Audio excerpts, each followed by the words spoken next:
तो ये आपके 12th क्लास का 9 लेसन है इंटीग्रेशन।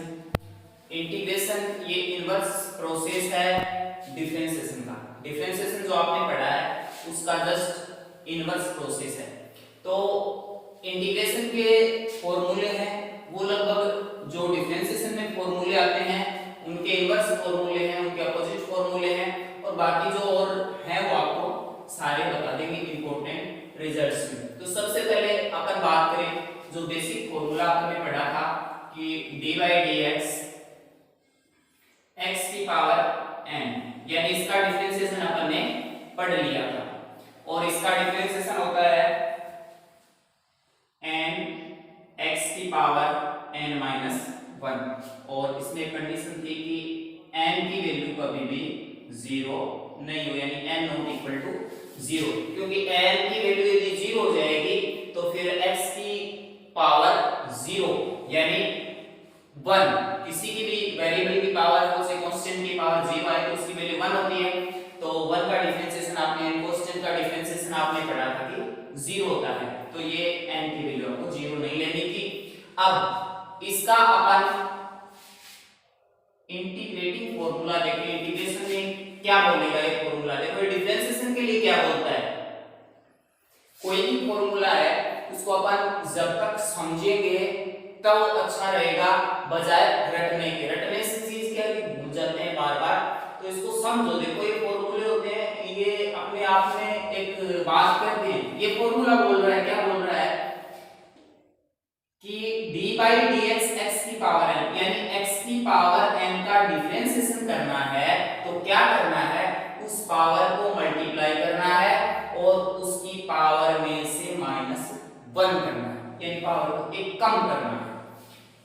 आप ये भी जानते हैं कि जो इंटीग्रेशन है वो डिफरेंशिएशन का इनवर्स प्रोसेस है, उल्टा प्रोसेस है। तो इस जो ये स्टेटमेंट अपन ने बोला इसका जस्ट अपोजिट बोले तो क्या बोलेंगे, पावर में 1 ऐड करो और डिवाइड करो। देखो यहां माइनस किया उसको प्लस कर दो, मल्टीप्लाई किया उसको डिवाइड कर दो। तो इंटीग्रेशन के लिए फॉर्मूला बनेगा x की पावर n dx। ये सिंबल होता है इंटीग्रेशन का, किसी भी फंक्शन का इंटीग्रेशन करते हैं उसको लिखते हैं इंटीग्रेशन ऑफ x की पावर n dx। अलग अलग सिंबल जैसे भी आपको अपने परंपरागत तरीके से हैं वही सब बताए जाते हैं। तो इसका इनवर्स अपन ने क्या देखा था कि पावर में 1 ऐड करो कर दिया साफ, डिवाइड करो कर दिया प्लस c। c कोई भी एक आर्बिट्रेरी कांस्टेंट है, इसकी वैल्यू क्या होती है, एक तो आप कुछ एक क्वेश्चन तो डिफरेंशियल इक्वेशन में है, एक क्वेश्चन 9.1 में भी है, तो इनकी अपन वैल्यू आसानी से फाइंड कर लेंगे। कैसे करेंगे और ये क्यों आता है ये सारे आपको अभी बता देंगे।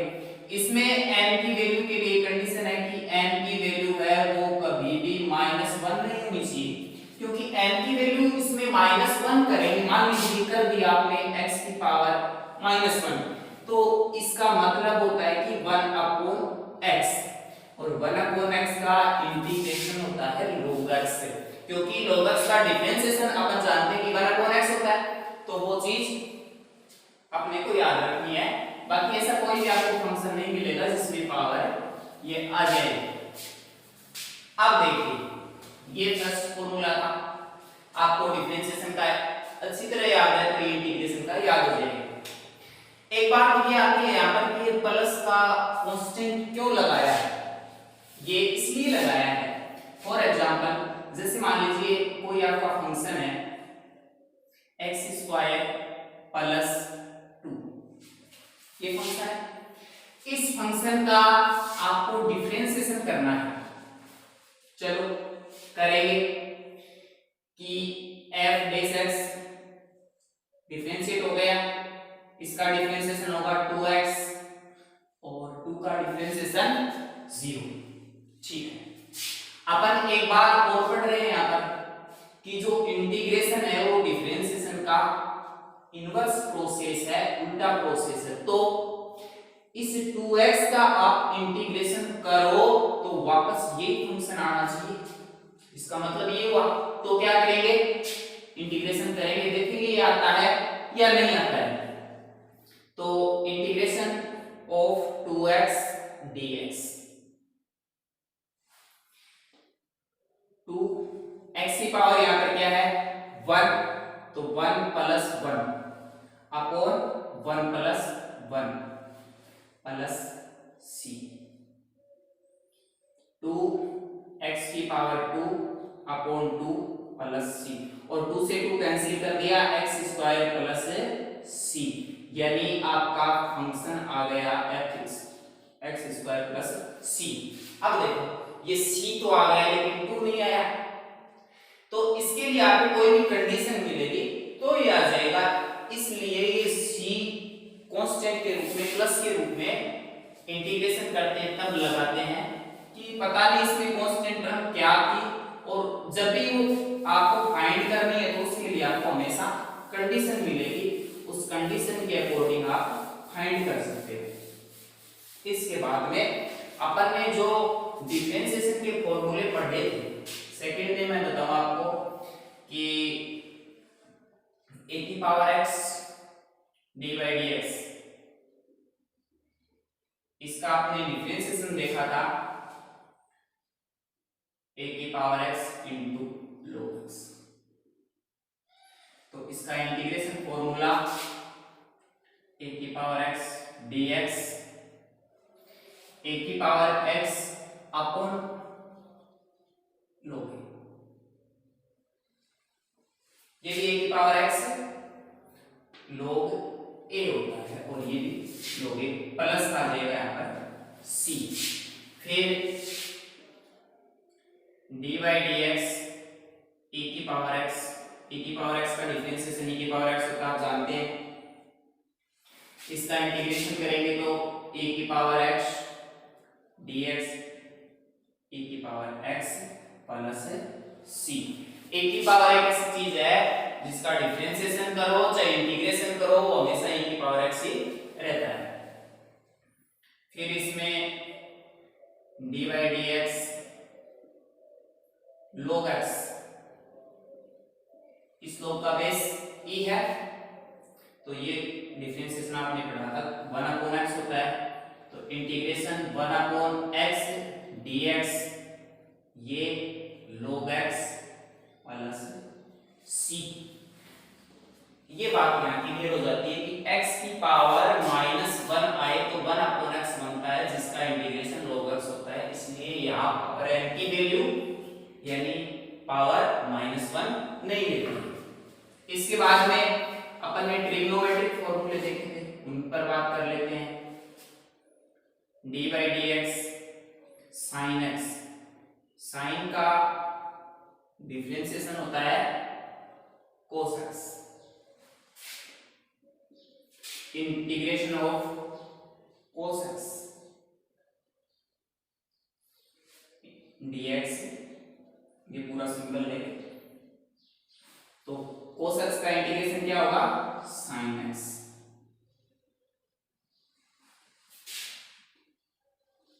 d/dx cos x, cos x का डिफरेंशिएशन क्या होता है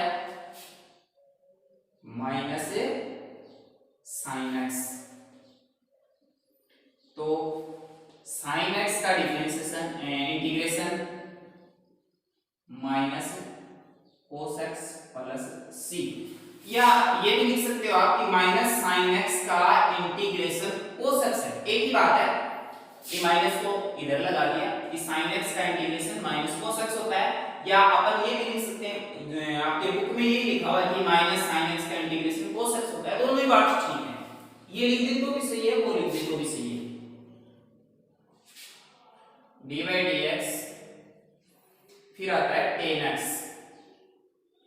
tan x का डिफरेंशिएशन क्या होता है sec स्क्वायर x, तो sec स्क्वायर x का इंटीग्रेशन करेंगे तो क्या आएगा भाई sec स्क्वायर x का integration tan x plus c, d/dx cot x,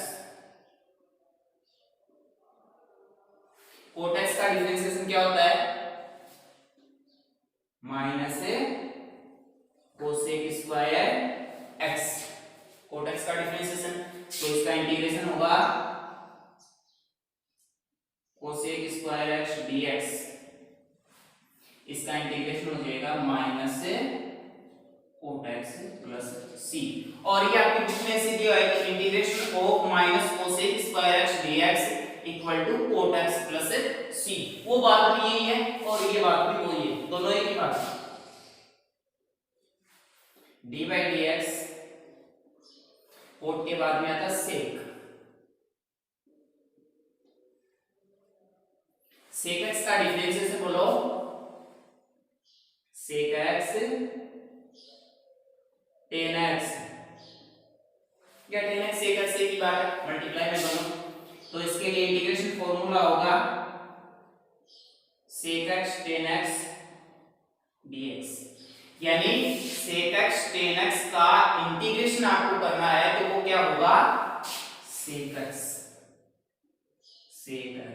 plus c. अगला d by d x, last trigonometric function cosec x, cosec x का डिफरेंशिएशन बोलो minus cosec x cot x, तो इसका इंटीग्रेशन हो जाएगा cosec x cot x dx, इस function का integration होगा, ये माइनस इधर लिख देंगे कोई बात नहीं, minus cosec x plus c. ये आपके जो ट्रिग्नोमेट्रिक फंक्शन हैं उनके लिए फॉर्मूले हैं, जो इनवर्स फॉर्मूले किसके डिफरेंशिएशन वालों के। तो ये आप अच्छी तरह से देख लेना, समझ लेना, रटना नहीं है समझना है, क्योंकि रटने के लिए मैथ में कितना रटोगे बहुत ज्यादा हो जाएगा, तो आपको समझना है कि x की पावर n, इसका इंटीग्रेशन x की power n plus 1 upon n plus 1 plus c होगा, a की पावर x dx, a की power x upon log a plus c होगा, e की पावर x dx, e की पावर x प्लस c होगा, integration 1 upon x dx log x plus c होगा, integration cos x dx sin x plus c होगा, integration sin x dx equal to minus cos x plus c होगा, integration sec square x dx equal to tan x plus c होगा, integration cosec square x dx equal to minus cot x होगा, integration sec x tan x dx equal to sec x plus c होगा, integration cosec x cot x dx equal to minus cosec x plus c होगा। ये आपके trigonometric फॉर्मूले और basic integration का formula ये हो गया। इसके बाद जो अपन ने इनवर्स फंक्शन के लिए फॉर्मूले पढ़े थे, वो इनवर्स फंक्शन के फॉर्मूलों का भी जैसे ये फॉर्मूले अपन ने पढ़े हैं वैसे ही उनका भी इंटीग्रेशन होता है। अब वो इनवर्स वाले देख लेते हैं। तो सबसे पहले आता है d by d x sine inverse, बोलो क्या होता है साइन इनवर्स का differentiation 1 upon 1 minus x square का अंडर रूट।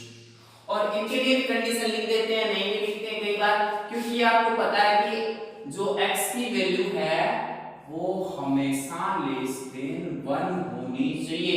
यदि ये वैल्यू 1 से ग्रेटर आ गई, 1 से बड़ी आ गई, तो क्या होगा, ये माइनस में आ जाएगा अंडर रूट के अंदर, और अंडर रूट के अंदर माइनस आ जाए तो फिर इमेजिनरी नंबर बनता है, जो आपने 11th क्लास में पढ़ लिया। ये अपना इमेजिनरी नंबर नहीं है, तो ये x की वैल्यू हमेशा ऐसी मिलती है, आपको कहीं पर भी ये इमेजिनरी नंबर में नहीं मिलेगा। तो इसके लिए अपन इंटीग्रेशन पढ़ें, integration of 1 minus x square का अंडर रूट dx, ये सिंबल अपन ने इंटीग्रेशन के लगा दिए। ये डिफरेंशिएशन किसका, साइन इनवर्स का, तो इसका इंटीग्रेशन क्या होगा, sine inverse x plus c, इसी कांस्टेंट है सबके साथ आएगा, D by d x cos inverse x, इसका डिफरेंशिएशन डिफरेंशिएशन होता है -1/1 माइनस एक्स स्क्वायर का अंडर। बस फर्क दोनों में ही इसमें माइनस आ जाता है। तो integration of -1/1 minus x square dx, तो इसका होगा cos inverse x plus c। अगला tan इनवर्स x, जो आपके सबसे ज्यादा काम आएगा। tan इनवर्स x का डिफरेंशिएशन होता है 1/1 प्लस एक्स स्क्वायर। ये इंटीग्रेशन में बहुत ज्यादा है, आपके बहुत ज्यादा है, सब जगह काम आएगा। यानी integration of 1 plus x square dx, ये चीज आपको कई बार मिलेगी, आपको एकदम समझ में आ जानी चाहिए कि ये tan इनवर्स x होता है, और जब जब आएगी मैं आपको याद दिलाता रहूंगा। उसके बाद आता है d/dx cot इनवर्स x, यानी cot का डिफरेंशिएशन क्या होगा -1/1 माइनस 1 प्लस एक्स स्क्वायर। तो integration of -1/1 plus x square dx, ये होगा cot inverse x plus c। इसके बाद आता है d/dx sec इनवर्स x। सेक का क्या होता है डिफरेंशिएशन सेक इनवर्स का 1/x एक्स स्क्वायर माइनस 1, ये होता है। तो इसका integration of 1/x x square minus 1 dx, ये होगा sec inverse x plus c। और लास्ट d/dx कोसेक इनवर्स, ये होगा -1/x एक्स स्क्वायर माइनस 1 का अंडर रूट। तो इसका इंटीग्रेशन फॉर्मूला बनेगा -1/x x square minus 1 dx equal to cosec inverse x plus c। इसमें ज्यादा नहीं, एक जगह ये काम आ सकता है सेक का, बाकी सबसे ज्यादा ये tan इनवर्स का जो डिफरेंशिएशन होता है 1/1 प्लस एक्स स्क्वायर, यानी ये इंटीग्रेशन फॉर्मूला आपको सबसे ज्यादा काम आएगा। तो इसको आप बहुत अच्छी तरह से समझ लेंगे और देख लेंगे। बाकी कुछ एक दो जगह ये भी काम आते हैं, अपने को सारे पढ़ने हैं, बाकी ये काफी अच्छा। इसके बाद में अपन इन रिजल्ट से छोटे छोटे जो इंटीग्रेशन है, छोटे छोटे फंक्शन के इंटीग्रेशन है, वो करने सीखेंगे। कैसे डायरेक्टली जो आपको इंपॉर्टेंट रिजल्ट बताए हैं, इनसे भी आप इंटीग्रेशन कर सकते हैं। उसके लिए आपको छोटे छोटे 2 रूल बता देते हैं, वो आप याद रखना। फर्स्ट, इंटीग्रेशन ऑफ कांस्टेंट यानी c, कोई भी कांस्टेंट नंबर का इंटीग्रेशन क्या होगा, c बाहर आ जाएगा। इंटीग्रेशन ऑफ dx लिखने का तरीका ये होता है c, और ये इंटीग्रेशन ऑफ dx ये होता है x प्लस c बेस, यानी कांस्टेंट नंबर को बाहर रखते हैं और फिर उसका इंटीग्रेशन कर देते हैं। एक इंटीग्रेशन ऑफ 0 dx कांस्टेंट, ये इंपॉर्टेंट रिजल्ट है इसके। फिर मान लीजिए आपके पास कोई भी 2 फंक्शन है और उनको x स्क्वायर प्लस साइन x ऐसे लिख रखा है, इनका इंटीग्रेशन आपको करना है। तो कैसे करेंगे, integration of x square dx plus integration of sine x dx, यानी सम है तो उनको डिफरेंट डिफरेंट लिख देंगे, बीच में सम का साइन लगा देंगे प्लस का, और उनका इंटीग्रेशन कर देंगे। ऐसे ही यदि माइनस में है तो भी यही प्रोसेस होगा। ये आप थोड़ा सा याद रख लेना।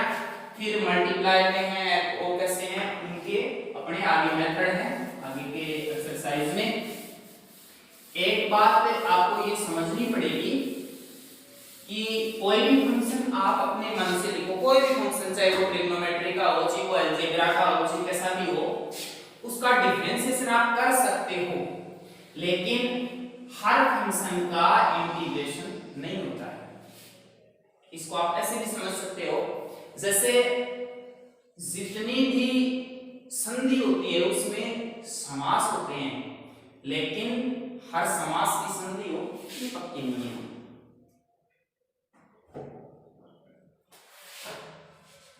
इसके बाद में अपन इसके छोटे छोटे एग्जाम्पल देख लेते हैं। ये आपके एग्जाम्पल दिए हुए हैं। एग्जाम्पल नंबर 1 में फर्स्ट है x की पावर 6, सेकंड है रूट x, थर्ड है x स्क्वायर प्लस 1 अपॉन x की पावर 4 और इसका फोर्थ पार्ट है 1 upon root x। Integrate the following function with respect to x। इनको x के रिस्पेक्ट में इंटीग्रेट करना है, इंटीग्रेशन करना है। सबसे पहले आप let I equal to integration of x की पावर 6 dx। ये सिंबल है इंटीग्रेशन का। जैसे आप डिफरेंशिएशन में y लेट करते हो, मैट्रिक्स में a लेट करते हो, c लेट करते हो, कोई भी कैपिटल लेटर, वैसे ही इंटीग्रेशन में i के इक्वल लेट कर लेते हैं जब भी फंक्शन को लेट किया जाता है। तो अब कैसे करेंगे इसका इंटीग्रेशन? सबसे पहली बात अपन ने फॉर्मूला पढ़ लिया था कौन सा, कि इंटीग्रेशन ऑफ x की पावर n dx। देखो इसी रूप का है ना, ये टाइप है क्या? ये फॉर्मूला क्या बोलता था? पावर में 1 ऐड करो और डिवाइड कर दो प्लस c। बोलो x पावर में 1 ऐड करो और उसे डिवाइड कर दो प्लस c। c क्यों आता है ये आपको बता दिया। x की power 7 upon 7 plus c equal to i। ये आपका कंप्लीट आंसर। 1 मार्क्स का क्वेश्चन आएगा आपके हमेशा बोर्ड एग्जाम में। और इंटीग्रेशन ऐसा है कि चाहे आप कोई भी एग्जाम दे हो, चाहे आरपीएससी का यानी टेक्निकल लेवल का कोई भी एग्जाम है, या सीबीएसई के एग्जाम है, या फिर कैसा भी एग्जाम है, इंजीनियरिंग का हो, नेवी का, एयरफोर्स का, आर्मी का, टेक्निकल जितने भी एग्जाम, इंटीग्रेशन तो आपको मिलेगा ही मिलेगा। तो इंटीग्रेशन का बेस ये है, काफी लंबा चैप्टर है, तो इसको बिल्कुल आप आराम से ध्यान से थोड़ा थोड़ा पढ़ोगे, बिल्कुल समझ में आ जाएगा। Second function root x, let integration यानी I equal to root x dx। अब देखो रूट x का मतलब क्या होता है? हाफ। अपने इसको हाफ पावर को इस सिंबल से भी डिनोट करते हैं। आ गया वापस, यही फॉर्मूला काम आ जाएगा, इसी टाइप का है। ये फॉर्मूला क्या बोलता है? x पावर में 1 ऐड करो और इसी से डिवाइड कर दो plus c। x 1/2 plus 1 3/2 upon 3/2 plus c। और ये 2 थर्ड स्टेप का ऊपर आ जाएगा 2/3 x की power 3/2 plus c equal to i। और ये आपका कंप्लीट आंसर है। फिर अगले थर्ड फंक्शन की बात करते हैं। तो इसमें भी सबसे पहले let I equal to integration of x square plus 1 upon x की पावर 4 dx। जैसे अब हमें लिखना था सिंबल लगा के लिख दिया। अब ये डिवाइड में है, इसको डिवाइड कर दो, एक्स स्क्वायर अपॉन एक्स की पावर 4 प्लस 1 अपॉन एक्स की पावर 4 dx कर दिया डिवाइड। ये हो गया 1 upon x square plus 1 upon x की पावर 4 dx। आपको बताया था कि दो फंक्शन है सम में लिखे हुए हैं तो उनको डिफरेंट डिफरेंट लिख के उनका इंटीग्रेशन कर दो, dx प्लस 1 अपॉन एक्स की पावर 4 dx लिख दिए। अब देखो अपन ने ऐसा कोई फॉर्मूला पढ़ा ही नहीं है कि 1 अपॉन एक्स स्क्वायर का इंटीग्रेशन क्या होता है, 1 अपॉन एक्स की पावर 4 का इंटीग्रेशन क्या होता है, ऐसा कोई फॉर्मूला नहीं पढ़ा। लेकिन इसको अपन लिख सकते हैं x की पावर माइनस 2 dx और इसको लिख सकते हैं अपन x की पावर माइनस 4 dx। अब अपना वही फॉर्मूला जो इनमें काम लिया था, इंटीग्रेशन ऑफ x की power n dx equal to x की power n plus 1 upon n plus 1 plus c। देखो दोनों मिलते जुलते हैं। n के लिए अपन ने एक ही कंडीशन बोली थी कि n की वैल्यू -1 नहीं होनी चाहिए, -1 यहाँ भी नहीं है, -1 यहाँ भी नहीं है, ये फॉर्मूला अप्लाई हो जाएगा। और ये फॉर्मूला क्या बोलता है, पावर में 1 ऐड करो x की पावर -2 प्लस 1 और उसी से डिवाइड कर दो, -2 प्लस 1 प्लस। अगला यही बोलेगा पावर में 1 ऐड करो अपॉन वही प्लस c। इसी आपको एक बार लगाना है कंप्लीट फंक्शन के लिए। -2 प्लस 1 x की पावर आएगी -1, -2 प्लस 1 अपॉन -1, -4 प्लस 1 तो x की पावर आएगी -3 और -4 प्लस 1 तो -3 प्लस c। ये आपका आंसर हो जाता है। लेकिन अब आप 12th क्लास के स्टूडेंट हो, इनको थोड़ा सा अच्छे सुंदर ढंग से अच्छे तरीके से लिखते हैं। ये -1 से जो डिवाइड किया है उसका इतना ही इफेक्ट होता है कि अपन माइनस को यहां भी लिख सकते हैं, ये माइनस और ये प्लस ऐसे लिख सकते हैं, x की पावर -3 अपॉन 3 और इसको अपन लिख सकते हैं, इस पावर को नीचे ले जाएंगे तो 1 अपॉन x पावर रूल से माइनस इस पावर को भी नीचे लेकर के आ जाएंगे तो 3x की पावर 3 प्लस c और ये हो गया आपका कंप्लीट आंसर एकदम। यानी इंटीग्रेशन ऑफ x स्क्वायर प्लस 1 अपॉन x की पावर 4 ये होगा -1 upon x -1 upon 3x cube plus c। इसके बाद में अपन 1 अपॉन x के लिए बात कर लेते हैं। तो integration of 1 upon root x सबसे पहले लिखने का वो ढंग, let I equal to integration 1 upon root x dx। अभी थोड़ी देर पहले आपको बताया था यहाँ पर कि रूट x का मतलब होता है कि x की पावर 1/2 dx और पावर रूल के अकॉर्डिंग ये ऊपर जाएगा तो x की पावर -1/2 dx लिख सकते हैं। लिख दिया।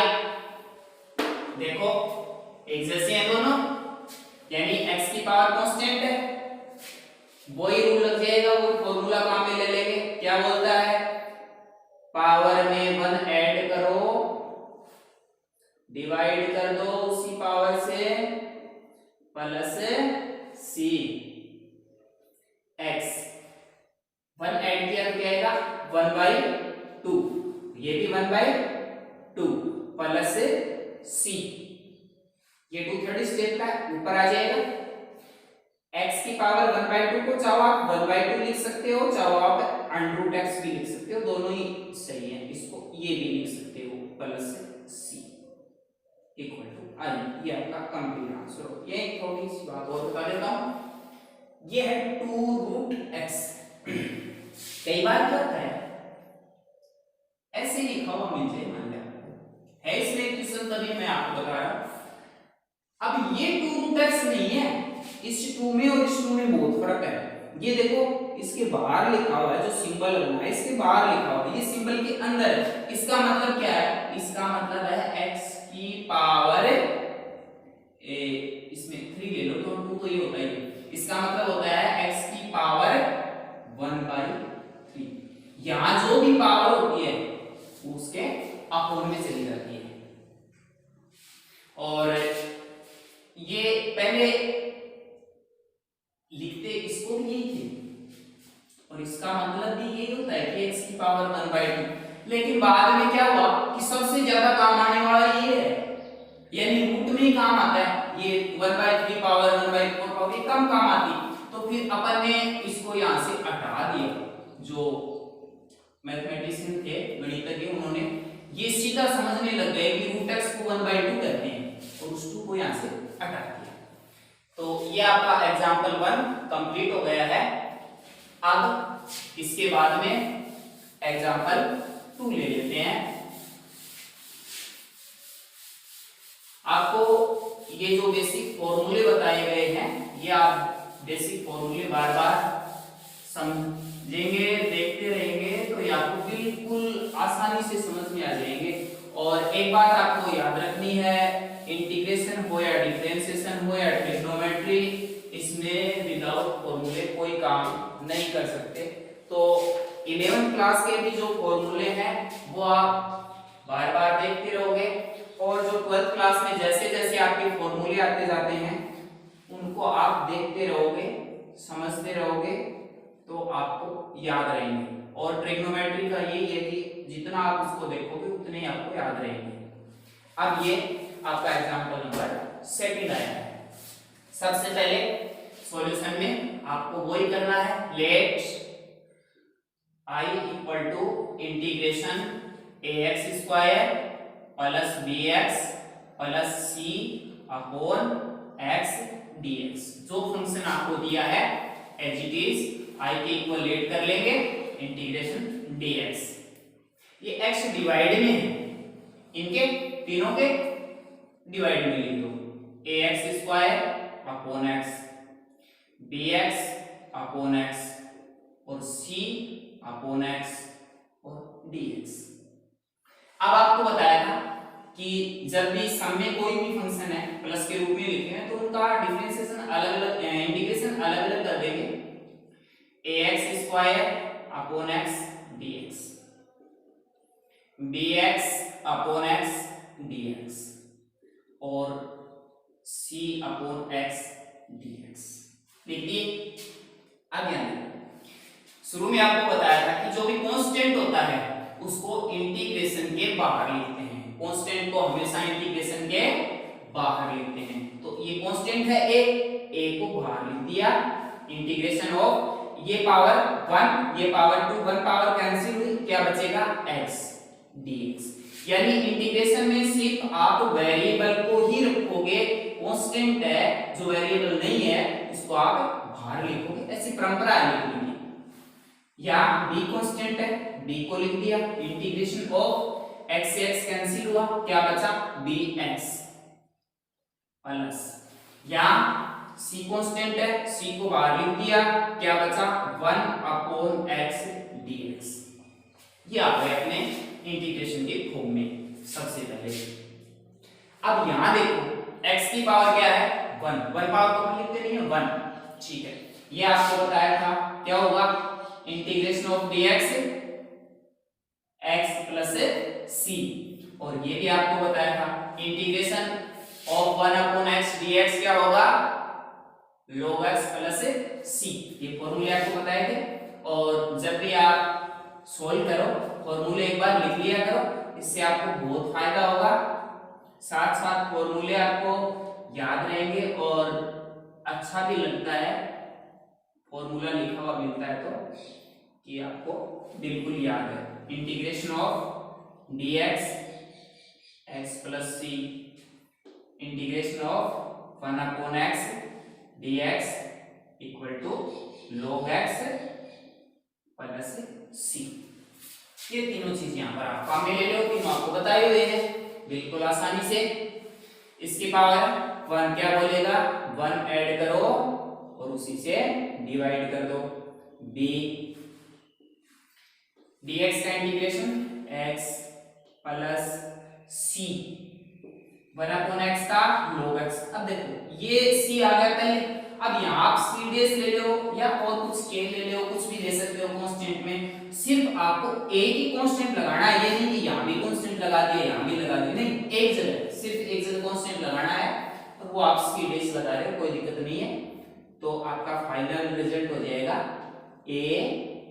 ax²/2 plus bx plus c log x plus c dash. ये आपका कंप्लीट सॉल्यूशन।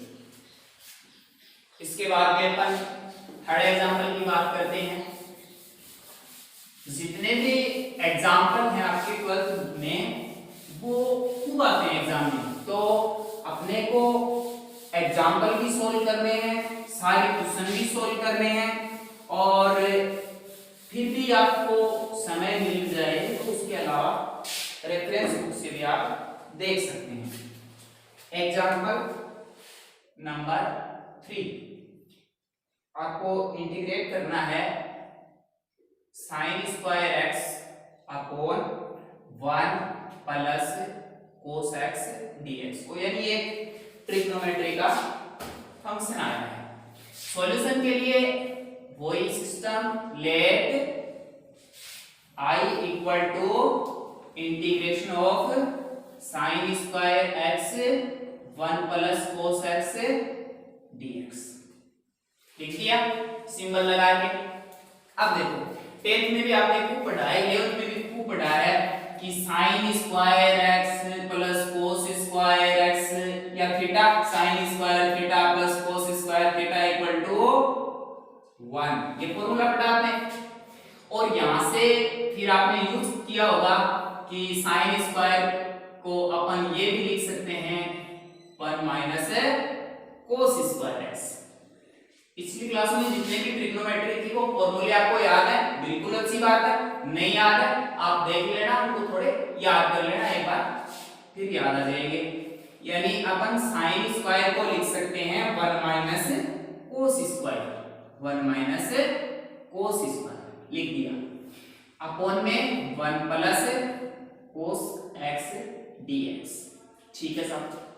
अब इसके बाद में इंटीग्रेशन आप ऐसा कोई पढ़ा ही नहीं है, फॉर्मूला के डिवाइड में है, फिर आप कर सकते हैं ट्रिग्नोमेट्री में सब कुछ। तो एक फॉर्मूला यहाँ पर और यूज होगा, कौन सा, a² minus b²। 9th class की आइडेंटिटी है, क्या लिखते थे, a plus b a minus b। इस आइडेंटिटी को यूज करेंगे तो देखो 1 का स्क्वायर, आप देखो चाहे मत देखो, लिखो चाहे मत लिखो, 1 तो 1 है, स्क्वायर लिखोगे तो भी 1 है, क्यूब लिखो तो भी 1 है, यानी ये 1 का स्क्वायर है माइनस cos² है, तो इसकी शक्ल और इसकी शक्ल एक जैसी है, यानी ये आइडेंटिटी अपन यूज कर सकते हैं। इसको लिख सकते हैं अपन 1 प्लस cos x और 1 माइनस cos x। अपन ने इस आइडेंटिटी को यूज करके लिखा है इंटीग्रेशन ऑफ dx, लिख दिया। ठीक है, ये दोनों मल्टीप्लाई में है, नीचे 1 प्लस cos x है और ये भी 1 प्लस cos x है, मल्टीप्लाई में है, तो ये 1 प्लस cos x और ये 1 प्लस cos x दोनों कैंसिल आउट हो जाएंगे। आपके पास फंक्शन बचेगा 1 माइनस cos x dx। ठीक है, फिर रूल के अकॉर्डिंग माइनस में है, दोनों को लिख दिया 1 dx minus cos x dx। ठीक, ये 1 dx लिखो चाहे dx लिखो, इसका कोई फर्क नहीं पड़ता है, 1 सब के साथ ऑलरेडी मल्टीप्लाई में रहता है, ये लिख दिया। dx का इंटीग्रेशन बताया आपको x, cos x का इंटीग्रेशन